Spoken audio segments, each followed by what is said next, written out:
Today is going to be a self-care kind of day.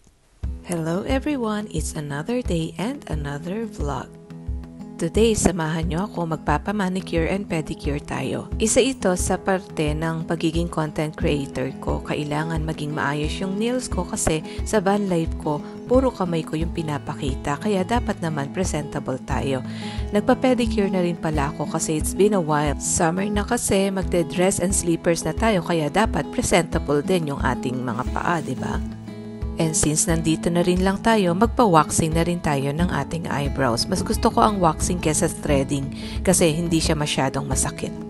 And after that, sinundo ko na rin si Trisha sa school and then dumiretso na kami sa groceries to pick up a few items for the cookies na i-bake niya. Sa mga groceries dito guys, hindi na rin sila nagbibigay ng mga plastic bag. So, minsan, kailangan may dala kang bag or ilagay mo sa mga boxes na ganito. At after niyan ay nag-bake na nga rin si Trisha ng cookies niya, so with pahampas effect ng cookies para ma-crumble. Natutuwa ako na nahihilig talaga sa kusina itong aking mga anak. The other day naman yung dalaga ko nagluto ng sarili niyang burgers at saka ng fries.